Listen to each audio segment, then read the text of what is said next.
이사야 56장부터 66장은 이사야서의 전체 메시지의 결론이라고 할 수 있습니다. 여기서는 역사의 주관자이신 하나님께서 성취하실 새 창조의 완성, 곧 옛 하늘과 옛 땅을 새 하늘과 새 땅으로 새롭게 창조하시는 구속 역사의 결말을 보여줍니다. 여기서 여호와 하나님께서는 용사의 모습으로 등장하시면서 하나님의 구속 역사를 가로막았던 원수들을 처단하시는 동시에 공의와 정의를 행하는 의인들을 새 하늘과 새 땅으로 인도하시면서 새 창조의 완성을 보여주십니다. 앞서 이사야 40장부터 55장에서는 여호와의 종을 언급할 때 단수 형태로 표현했다면 이제 56장부터 66장에서는 복수 형태인 종들로 표현하면서 여호와의 종이신 예수 그리스도의 삶과 사역을 본받아 실천하는 새 언약의 공동체를 강조합니다. 오늘 본문인 56장 1절부터 8절은 이사야서의 결론을 담고 있는 56장부터 66장의 서론 역할을 합니다. 1절에서 여호와 하나님께서는 여호와의 종으로 부름받고 회복의 은혜를 누리게 된 우리들에게 정의를 지키며 의를 행하라고 말씀하십니다. 하나님께서는 우리를 통해 하나님의 공의가 온 땅에 드러나게 되길 원하십니다. 2절부터 7절에서는 언약 백성들이 삶 속에서 실천해야 할 공의와 정의란 무엇인가에 대해 말씀하십니다. 하나님께서 우리에게 명령하시는 공의와 정의는 외적인 측면으로 보면 안식일을 지키고 손을 금하여 모든 악을 행하지 않으며 여호와를 섬기는 삶을 의미합니다. 우리는 안식일을 지키라는 명령을 단순히 주일에 교회 봉사를 열심히 하라거나 주일에 예배를 잘 드리라는 정도로 이해해서는 안 됩니다. 하나님께서 이스라엘 백성들에게 율법을 통해 안식일 규례를 강조하시며 명령하신 이유는 안식일이 하나님의 백성됨의 가장 중요한 기초이며 핵심이기 때문입니다. 안식일 하루만 거룩하게 지내서는 안식일을 제대로 지킨다고 할 수 없습니다.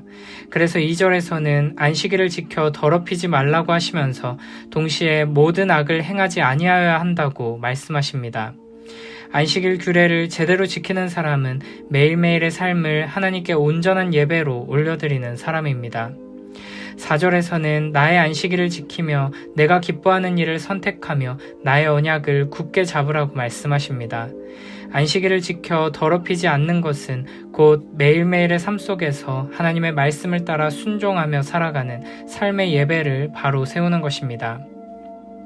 하나님께서 우리에게 요구하시는 공의와 정의를 내적인 측면에서 보자면 여호와의 이름을 사랑하고 여호와 하나님과 연합하는 삶이라고 할 수 있습니다. 이는 단순히 종교 생활에 열심을 내는 것이 아니라 여호와를 사랑하며 그분과 연합한 삶을 살아갈 때 자연스럽게 외적으로 표현되는 것이라고 할 수 있습니다.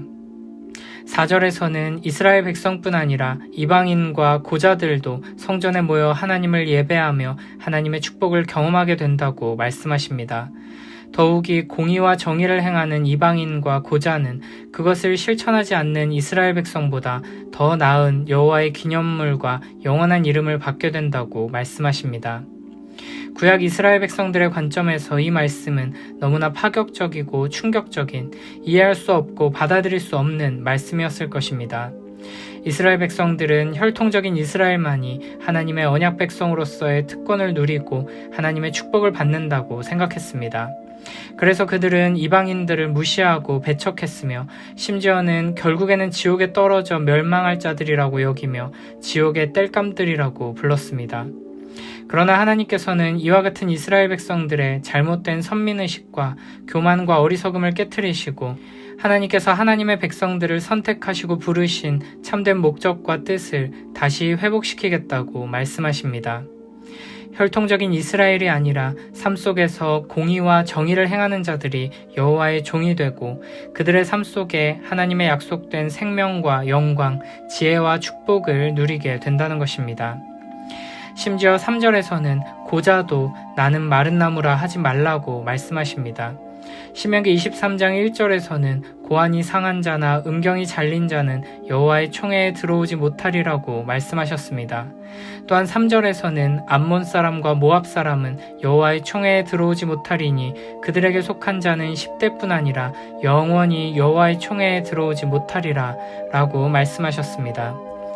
그러나 이제는 이방인들도 여호와 하나님과 연합할 수 있게 되었고 고자라고 하더라도 생명으로 회복되어 하나님의 백성의 자격을 얻을 수 있게 되었습니다. 이런 놀라운 변화는 우리 주 예수 그리스도로 말미암아 나타나게 된 것입니다. 이제 우리에게 중요한 것은 내가 어떤 조건을 가지고 있느냐, 내가 어떤 자격을 갖추고 있느냐, 내가 어떤 혈통, 어떤 배경을 가지고 있느냐가 아닙니다. 오직 하나님의 은혜 안에서 안식일을 지키며 하나님께서 기뻐하시는 일을 선택하며 하나님의 언약을 굳게 잡는다면 하나님의 백성으로서 모든 영광과 축복을 누리게 될 것입니다. 반대로 내가 아무리 오랜 세월 신앙생활을 하고 스스로를 그리스도인이라는 정체성으로 인식한 채 여러 가지 예배에 참여하고 봉사와 섬김을 행한다고 하더라도, 아무리 많은 종교활동을 해왔다고 하더라도 하나님께서 기뻐하시는 일을 행하며 이 땅 가운데에서 공의와 정의를 실천하지 않는다면, 하나님을 사랑하고 이웃을 사랑하는 거룩하고 경건한 삶으로 나아가지 않는다면 아무런 소용이 없다는 것입니다. 하나님께서는 이렇게 안식일을 지키고 악을 행하지 않고 하나님께서 기뻐하시는 일을 선택하며 그 언약을 굳게 잡는 자들에게 여호와 하나님의 영원한 이름을 주어 끊어지지 않게 하실 것입니다. 순종하는 자들을 통해 하나님의 거룩하신 이름이 높임받게 하시겠다는 것입니다.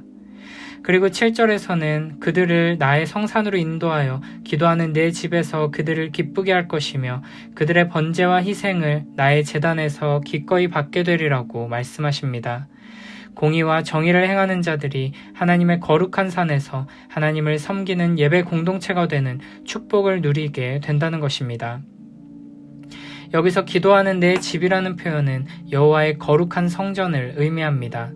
모든 민족이 성전에 모여 하나님을 예배하며 기도할 때 성전은 만민이 기도하는 집으로 세움받게 될 것입니다. 이는 신약 성경의 오순절 사건과 그 이후에 일어날 이방인 선교와 구원을 예언한다고 할 수 있습니다. 종말론적 회복의 때에는 이스라엘 백성뿐 아니라 이방인과 고자들까지 성산에 모여 하나님께 번제와 희생제사를 드리게 될 것입니다. 하나님께서는 이 제사를 기쁘게 받으시고 이 예배를 통해 세상에 알지 못하는 하나님의 풍성한 생명과 지혜와 능력을 허락하십니다. 우리 교회 공동체가 만민이 기도하는 집으로 온전히 회복되고 굳건하게 세워져서 사회적 신분이나 혈통이나 지위를 초월하여 그리스도와 한 몸을 이루는 은혜를 누리고 하나님의 영광을 드러내게 되길 축복합니다. 한 성령 안에서 참된 신앙의 고백과 말씀대로 순종하여 공의와 정의를 실천하는 삶을 통해 하나님의 영광이 드러나는 아름다운 신앙의 공동체를 세워가는 복된 우리 모두가 되길 축복합니다. 이사야 1장부터 39장에서 이스라엘은 공의와 정의를 실행하는 데 실패했습니다. 하지만 이사야 40장부터 55장에서 하나님께서는 그들의 회복과 구원을 위해 한 종이 대속적 고난과 죽음을 감당하게 된다고 말씀하셨습니다. 그리고 이제 이사야 56장부터 66장에서는 우리가 하나님이 성취하신 공의와 구원을 바탕으로 삶의 공의와 정의를 실천하는 백성이 되어야 함을 말씀하십니다. 물론 이것은 인간의 힘이 아니라 하나님의 전적인 은혜, 오직 여호와 하나님의 영의 능력으로만 가능한 것입니다. 그러므로 우리는 하나님께서 성취하신 공의와 구원의 은혜를 기반으로 이제 삶 속에서 공의와 정의를 실천해야 할 것입니다. 매일매일의 삶의 자리에서 하나님의 말씀대로 순종하며 사랑을 실천하고 이 세상과는 전혀 다른 길로 거룩하고 아름다운 길로 나아가는 복된 우리 모두가 되길 축복합니다. 하나님의 언약을 굳게 붙들고 그분을 기쁘시게 하는 복된 삶을 사는 자들이 되어 새하늘과 새 땅에 들어가는 복된 우리 모두가 되길 축복합니다.